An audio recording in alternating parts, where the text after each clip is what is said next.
Assalamualaikum warahmatullahi wabarakatuh. Ketemu lagi anak-anak dengan Bu Maya di pelajaran IPA. Pada kali ini kita akan belajar tentang bioteknologi. Apa itu bioteknologi? Bioteknologi adalah pemanfaatan mikroorganisme atau makhluk hidup untuk menghasilkan produk yang bermanfaat bagi tubuh. Penggolongan bioteknologi ada dua, bioteknologi konvensional dan bioteknologi modern. Kita akan bahas satu persatu ya. Konvensional, yaitu bioteknologi yang menggunakan mikroba untuk mendapatkan produk melalui proses fermentasi. Fermentasi sendiri ada dua, Nak. Ada fermentasi alkohol, yaitu fermentasi yang menghasilkan produk yang mengandung alkohol. Contohnya seperti tape dan wine. Sedangkan fermentasi non-alkohol yaitu fermentasi yang menghasilkan produk yang tidak mengandung alkohol. Contohnya adalah tempe dan kecap.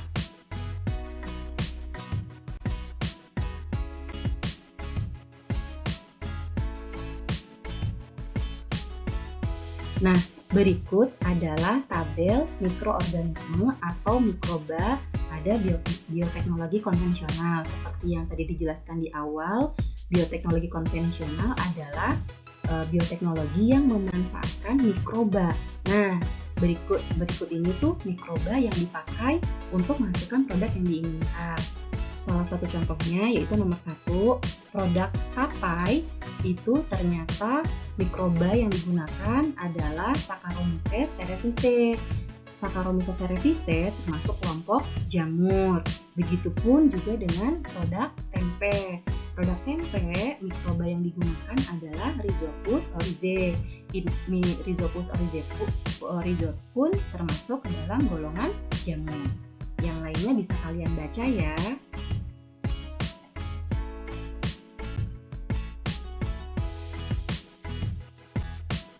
Oke, sekarang kita akan bahas tentang bioteknologi modern.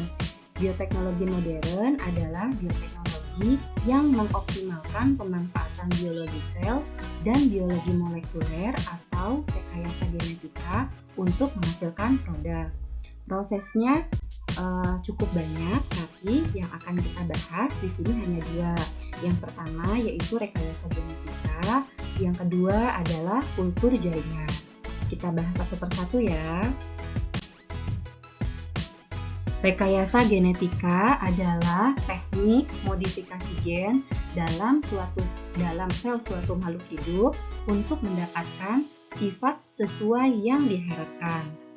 Hasil dari rekayasa genetika biasanya disebut dengan transgenik, baik itu hewan transgenik ataupun tanaman transgenik.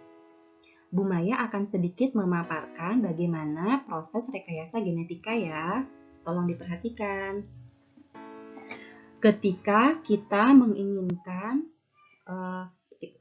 memasukkan DNA yang diinginkan dalam suatu sel, tidak bisa secara langsung, tapi harus melalui plasmid. Plasmid adalah kendaraan pembawa gen baru. Nah, untuk memasukkan gen yang diinginkan, plasmid ini harus dipotong oleh enzim retriksi endonuklease. Nah, setelah terpotong plasmidnya, maka gen yang diinginkan bisa disisipkan. Nah, setelah disisipkan, maka gen tersebut harus disambung kepada plasmidnya dengan menggunakan enzim ligase. Nah, kalau sudah tersambung, sehingga plasmidnya menjadi rekombinan. Nah, plasmid rekombinan ini yang akan dimasukkan ke dalam sel tumbuhan atau sel hewan yang diinginkan.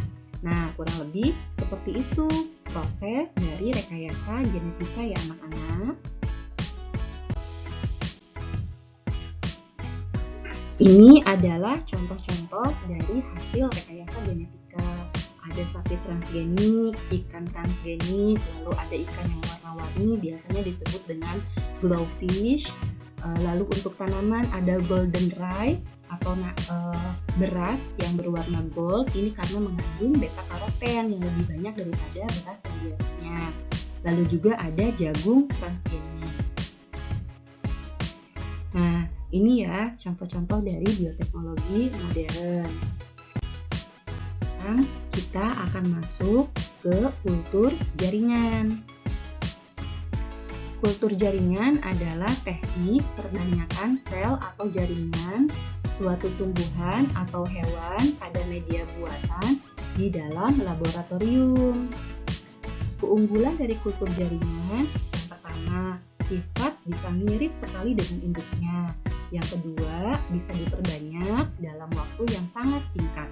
Yang ketiga, tidak memerlukan tempat yang luas. Yang keempat, kesehatan dan kualitas produknya pasti terbaik.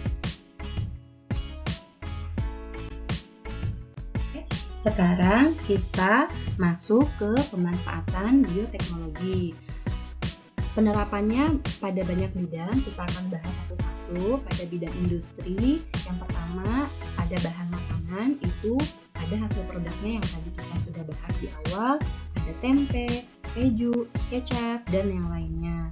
Yang kedua, penghasil protein sel tunggal atau PST, bertujuan untuk mengatasi yang kekurangan protein.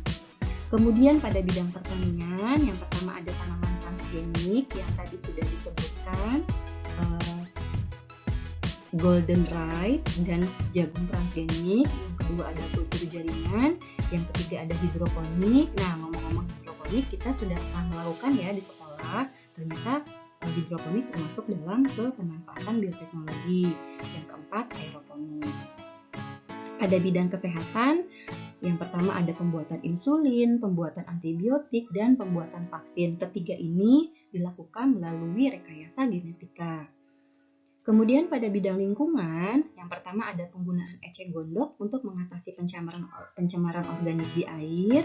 Yang kedua, penggunaan bakteri Bacillus subtilis untuk mengikat zat logam berat yang mencemari lingkungan. Yang kedua ini termasuk ke dalam bioremediasi. Sedangkan pada bidang peternakan, yang pertama ada hewan transgenik seperti tadi kalian lihat, ada sapi, ada ikan transgenik. Yang kedua ada cloning, yang ketiga ada inseminasi buatan. Baik, sekarang kita berbicara dampak dari bioteknologi. Yang pertama pada lingkungan. Organisme transgenik membuat perubahan keseimbangan ekosistem karena transgenik membuat perubahan peranan yang akan mempengaruhi spesies lain. Pada bidang sosial ekonomi, timbulnya hak paten untuk produk transgenik membuat para petani harus membayar lisensi jika membutuhkan tanaman tersebut. Yang ketiga pada bidang kesehatan.